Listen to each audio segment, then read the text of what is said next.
Good evening, praise the Lord, hallelujah. સાધની સલામ. ફરીવાર જીવતા ઈશ્વરનું પવિત્ર અને રોડું નામ લેવાના માટે આ સુંદર તક તમને અને મને મળી છે નહીં? Praise the lord, hallelujah. થોડું જુદું લાગતું હશે, બેકગ્રાઉન્ડ મ્યુઝિક નહીં આવતું નહીં? એકચ્યુઅલી ઇલેક્ટ્રિસિટી ગઈ, ઇન્વર્ટર છે પણ વાઈફાઈ પણ બંધ થઈ ગયું છે. અને આ સમય મને 2016ની યાદ દેવડાવે છે કે જ્યારે હું રેકોર્ડિંગ કરતો હતો ત્યારે જે રૂમમાંથી હું રેકોર્ડિંગ કરી રહ્યો છું ત્યાં આગળ એક બારી હતી અને સવારમાં રેકોર્ડિંગ કરું. હું લગભગ 7 વાગે રેકોર્ડિંગ કરતો હતો, 6:30-7 વાગે, અને 8 વાગે બધાને મોકલતો હતો એ સમયમાં. પછી ધીમે ધીમે પ્રભુએ જેમ જેમ દોરવણી આપી, જ્ઞાન આપ્યું, એમ બધું એડવાન્સ થતું ગયું. સાંજના સમયે અહીંયા બાળકોનો સખત અવાજ, રમવાનો, સવારના સમયની અંદર બ્રશ કરવાનો, કોગળા કરવાનો, અને એવા જાત જાતના અવાજો આવતા હતા. તો ક્યારેક મારી ઘરની આગળની ટાંકી પર રહેલા પક્ષીઓનો સુંદર કલરવ પણ અંદર રેકોર્ડિંગમાં આવી જતો હતો. પણ આપણા ઈશ્વર ધીરે ધીરે બધું બદલે છે નહીં? અને એ સમયમાં પ્રભુએ એવી સમજ આપી કે હું બેકગ્રાઉન્ડ મ્યુઝિક વાપરું, અને જે ઇન્ટરનેટ પર જે કંઈ યુટ્યુબમાં હોય મ્યુઝિક, એને પાછળ રેકોર્ડ કરવાની શરૂઆત કરી. અને એમ એ બહારનો અવાજ અંદર ન આવે એના માટે શરૂઆત કરી હતી. અત્યારે તો લગભગ બધા રેકોર્ડિંગમાં પાછળ બેકગ્રાઉન્ડ મ્યુઝિક મૂકે છે, પણ મેં એટલા માટે મૂક્યું હતું રેકોર્ડિંગનું પાછળ મ્યુઝિક કે જે બહારનો અવાજ જે હતો એ થોડો ઓછો થઈ જાય. પણ પ્રભુની સ્તુતિ થાવ, એ સમયમાં પણ પ્રભુએ એવું જ્ઞાન, બુદ્ધિ, ડાપણ આપ્યું. ત્યારબાદ ઓડિયો સાથે સાથે યુટ્યુબમાં પણ એને મૂકવાની શરૂઆત કરી. અને યુટ્યુબમાં જેવું મૂક્યું ને એવી એના બધા જે મ્યુઝિકના એના રાઇટ્સ હોય, કોપી રાઇટ્સ હોય, એ બધા લાગવા લાગ્યા, રોકાવા લાગ્યું. એટલે પછી પોતે જાતે જ જે આપણા ગુજરાતી ગીતો છે, ભજન સંગ્રહના, કે જે કંઈ હિન્દી ગીતો છે, એના ટ્યુન્સ બનાવીને, ઇન્સ્ટ્રુમેન્ટલ કરીને, રેકોર્ડ કરીને, યુટ્યુબમાં અપલોડ કરીને, એ તમે જે અત્યારે બેકગ્રાઉન્ડમાં મ્યુઝિક સાંભળો છો, અને એક છે 213 નંબરનું ગીત છે, મનમાં દીપ જલાવો, એ ગીત છે. અને બીજું એક છે તેરી મહિમા કે બાદલ, રાઈટ. અને જે હજુ પણ એક બીજું મ્યુઝિક છે એ છે દૂતોને કહા, પવિત્ર પવિત્ર અતિ પવિત્ર તો સેનાઓ કાહે યહોવા, એ મ્યુઝિક છે જે બેકગ્રાઉન્ડમાં તમને સંભળાતું હશે. પણ પ્રભુની સ્તુતિ થાવ, આરાધના થાવ, કે જે હું તમને કહેવા માંગુ છું કે જ્યારે આપણે વિશ્વાસથી પ્રભુના નામમાં કોઈ શરૂઆત કરીએ છીએ ત્યારે ગમે તેટલી અડચણો આવતી હોય પણ પ્રભુ એમાં આપણને આગળ દોરવણી આપે છે, આપણને આગળ સંભાળે છે, આપણી રૂકાવટો તોડે છે, નવા નવા રસ્તાઓ પ્રભુ આપણને આપે છે. ત્યારબાદ ચોક્કસ રૂમ બની 2018-19ની અંદર, અને ત્યારબાદ ધીમે ધીમે બધી એડવાન્સ સિસ્ટમ થતી ગઈ. અને પછી એક મહિના પહેલાંનું રેકોર્ડિંગ, 15 દિવસ પહેલાંનું, 20 દિવસ પહેલાંનું રેકોર્ડિંગ આપ સર્વને મળવા લાગ્યું નહીં? અત્યારે આ માસમાં એક દિવસ આગળ તમને મળે છે, કારણ કે વચ્ચે ઘણી બધી તકલીફો આવી, ઘણી બધી રૂકાવટો આવી, મારા હેલ્થની અંદર પણ આવી, આત્મિક જીવનમાં આવી ઘણી રૂકાવટો આવી, બીજી મિટિંગોમાં જવા આવવાના લીધે ઘણા બધા નાના મોટા રૂકાવટો અને સમયનો અભાવ થયો. પણ પ્રભુ તેમનું કામ રોજ કરાવે છે. હા, ઘણીવાર એવું પણ બન્યું કે મેં સવારમાં રેકોર્ડિંગ કર્યું જ નથી. 3 દિવસ સતત, કે શત્રુઓના હાથ એટલા ભારી હતા અને એવા પ્રશ્નો હતા કે મુખમાંથી શબ્દ ન નીકળે. પણ જ્યારે એવી પરિસ્થિતિઓ આવે છે ત્યારે હું શાંત રહું છું. નિર્ગમન 14:14. જ્યારે શૈતાનનો હાથ તમારા પર ભારે લાગે ત્યારે પ્રભુની પાસે જવું અને પ્રભુની આગળ નમી જવું અને પ્રભુના હાથમાં સોંપી દેવું. Praise the lord, hallelujah. અને એમ વિજય થાય છે. હમણાં પણ એક એવી બાબત બની છે, શૈતાની બાબત, જગતની બાબત, કે જગતના જે હોદ્દાઓ હોય એને લેવાના માટે જુદી જુદી રીતના બધા પ્રયત્નો. ચોક્કસ હવે ત્યાં પ્રભુનું કામ થવાનું નથી, એ શૈતાનનું કામ જ થવાનું છે. કેમ કે બધી યોજનાઓ માણસોની હશે હવે આગળ. એ આપણો પ્રશ્ન નથી. પણ કહેવાનો મતલબ એવો છે કે જ્યારે આપણા જીવનોમાં રૂકાવટો આવે, મુશ્કેલીઓ આવે, દુઃખો આવે, પણ પ્રભુ સમય પર આપણને તેમાંથી બહાર કાઢે છે, આપણને બચાવે છે, આપણને સંભાળે છે.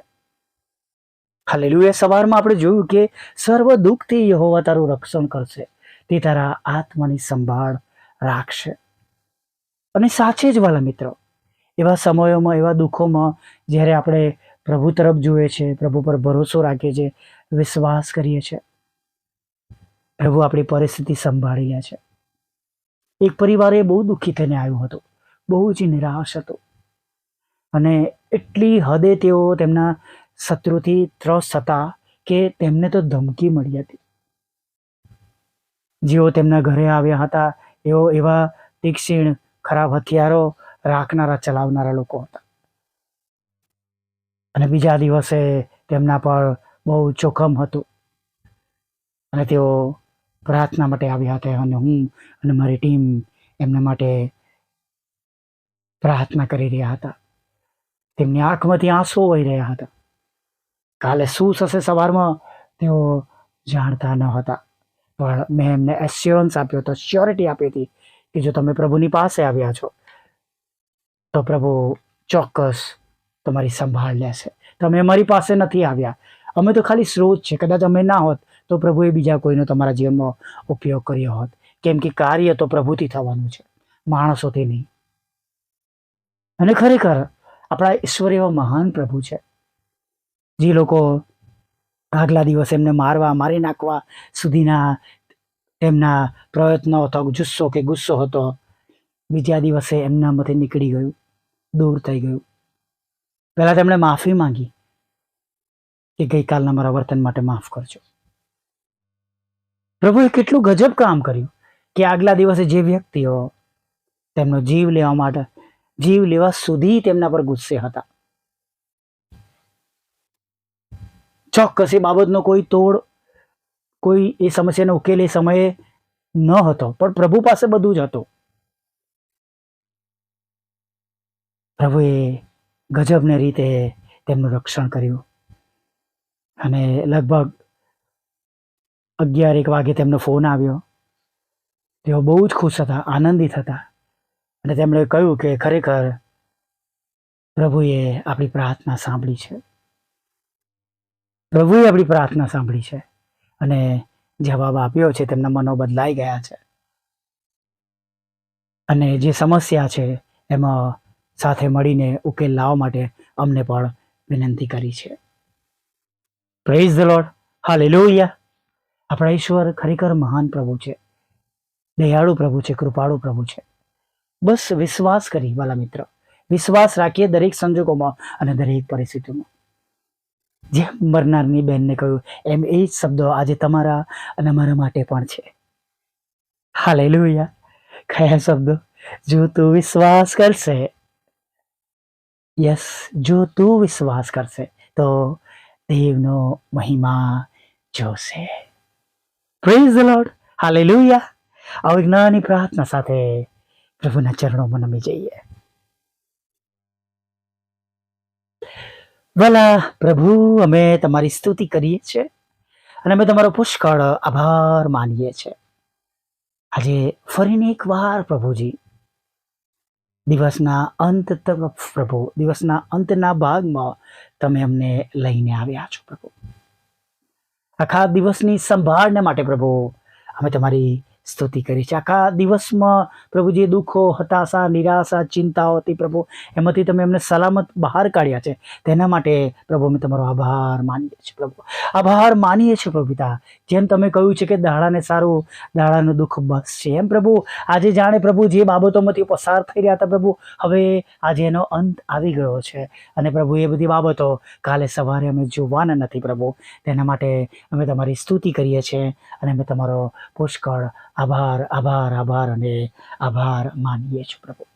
તમે દયાળુ પ્રભુ છો, તમે કૃપાળુ પ્રભુ છો, અને પ્રભુ તમે રાજાઓના રાજા છો પ્રભુ. અને પ્રભુ અમે તમારી સ્તુતિ કરીએ છીએ પ્રભુ, અમે તમારી આરાધના કરીએ છીએ. અને ખાસ પ્રભુ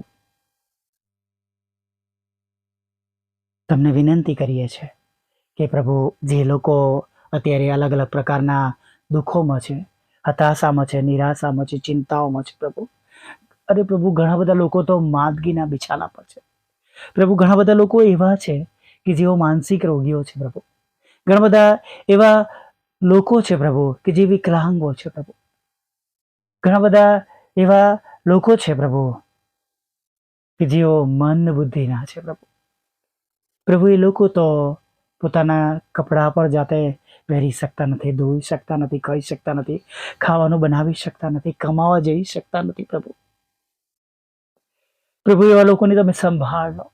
ઘણા બધા માનસિક રોગોના લીધે પ્રભુ, પરેશાન લીધે, મુશ્કેલો લીધે પ્રભુ અસ્થિર મગજના થઈ ગયા છે. તેઓ શું કરે છે, ક્યાં જાય છે પ્રભુ, એ પણ તેમને ભાન નથી પ્રભુ. તો પ્રભુ ગાંડા જેવા થઈ ગયા છે પ્રભુ, કુડામાંથી ખોરાક ઉઠાવીને ખાઈ રહ્યા છે પ્રભુ. મદદ કરો, દયા કરો પ્રભુ.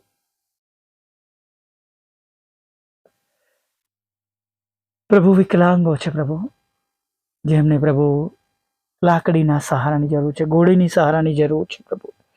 હાથ નથી, જેમને પગ નથી પ્રભુ, આંગળીઓ નથી પ્રભુ. ઘણા આંધળા છે પ્રભુ, જોઈ શકતા નથી. ઘણા બહેરા છે પ્રભુ, સાંભળી શકતા નથી. ઘણા મૂંગા છે પ્રભુ, પોતાની વાત રજૂ કરી શકતા નથી પ્રભુ.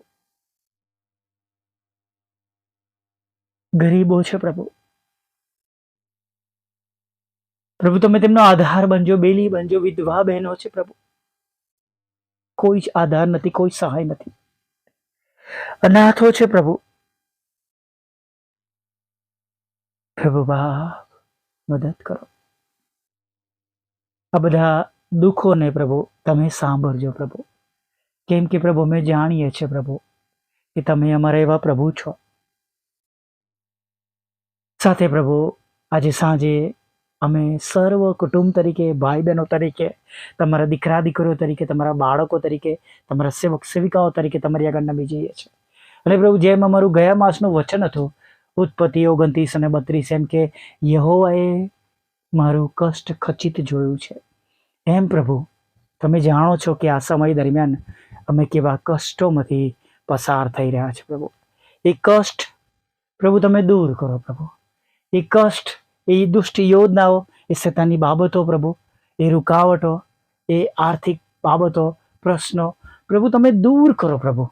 અમારા માટે, કુટુંબ માટે, પરિવાર માટે, અમારી મિનિસ્ટ્રી માટે પ્રભુ પિતા તમે આજે ઊભા થાઓ અને પ્રભુ તમે પ્રભુ એનો જવાબ આપો એવી પ્રાર્થના કરીએ છીએ પ્રભુ. અમારા બધાના બંધ દરવાજાના પ્રભુ તમે ખુલ્લા કરો પ્રભુ. રૂકાવટોને તમે તોડી નાખો પ્રભુ પિતા. પ્રભુ નવા નવા આશીર્વાદ આપો, નવા નવા સ્ત્રોત આપો પ્રભુ પિતા. નવા નવા પ્રભુ એવા મદદના હાથો પૂરા પાડો પ્રભુ. તમે અમારા બધાના સ્ત્રોત બનો પ્રભુ. જેમ પ્રભુ એ ખડકમાંથી પ્રભુ એ પાણી સતત વહેતું રહ્યું પ્રભુ પિતા, એમ પ્રભુ અમારા માટે પ્રભુ તમે સ્ત્રોત બનો કે જ્યારે જે અમે પ્રાર્થના કરીએ પ્રભુ એ સ્ત્રોત દ્વારા પ્રભુ અમે પ્રભુ અમારી પ્રાર્થનામાં માંગણી પ્રમાણે અમે પોષાઈએ પ્રભુ પિતા, પોષિત થઈએ પ્રભુ. એવી અમે તમને વિનંતી ભરી પ્રાર્થના કરીએ છીએ પ્રભુ. હા પ્રભુ તમારી આગળ નમ્યા છે ત્યારે પ્રભુ દરેક માદાઓને પણ તમારી પાસે લાવે છે. તેમને સાજાપણું આપજો. જો કેન્સર છે પ્રભુ તો એમાંથી પણ તમે તેમને સંપૂર્ણ સાજાપણું આપજો. હા જ્યાં કંઈ તમારા બાળકો પથારી વસશે પ્રભુ તમારી કૃપા થવા દેજો. તમારા બાળકોને તમારો પ્રેમ, આનંદ અને શાંતિ આપજો. એમને જોબનો આશીર્વાદ આપજો પ્રભુ પિતા. એમને બાળક ધનનો આશીર્વાદ આપજો. તેમના બિઝનેસને આશીર્વાદિત કરજો. લગ્નનો આશીર્વાદિત કરજો પ્રભુ પિતા. લગ્નનો આશીર્વાદ આપજો પ્રભુ. અને ખાસ કરીને પ્રભુ પિતા જે કંઈ લડાઈ ઝઘડા, કોર્ટ કેસ, ખોટા તોમતો છે એને ખાલી જ કરજો પ્રભુ. હા પ્રભુ, વિદેશ જવાના માટેના રસ્તા ખુલ્લા કરજો. જુદી જુદી પરીક્ષામાં પાસ કરજો પ્રભુ. તમારી સેવિકાના ખેતરમાંથી પ્રભુ એ અવૈધ નામો દૂર થાય અને પ્રભુ તેનો કબજો તેમને મળે, તેમને માલિકી તેઓને પાછી મળી એવું તમે થવા દેજો. બંને મકાનો વેચાય પ્રભુ, એમાં રહેલા અંતરાયો દૂર થાય પ્રભુ પિતા. જે એમને પૈસા ગુમાવ્યા છે, રોકાયા છે, છેતરામણીથી પડાવી લેવામાં આવે છે પ્રભુ, એ બધાને માટે તમારી મોટી દયા, કૃપા, કરુણા તમે રાખજો એવી પ્રાર્થના કરીએ છીએ પ્રભુ. અમારી મિનિસ્ટ્રી માટે પણ માંગીએ છીએ. છેલ્લી બાબત પૂરી પાડજો. અમારા બંધ દરવાજા ખુલ્લા કરજો પરમેશ્વર પિતા. જે કંઈ ગુમાવ્યું છે બમણા આશીર્વાદ સાથે તમે પાછું આપજો પ્રભુ, એવી અમે પ્રાર્થના કરીએ છીએ. અને ખાસ પ્રભુ અમે તમને વિનંતી કરીએ છીએ પ્રભુ પિતા કે આજે સાંજે અમારા બધાની સાથે રહેજો. રાત્રિમાં મીઠી નિંદ્રા આપજો. ખોરાક, વસ્ત્રો, અન્ન પાડી આપજો. પાપોની ક્ષમા કરજો. અને એક સુંદર નવી સવારમાં તમારું ભજન કંતેડી લાવજો. માતા પ્રભુ ઈસુ ખ્રિસ્તના પવિત્ર બોલન નામમાં આટલું સાંભળો દેવ બાપ માન્ય કરજો.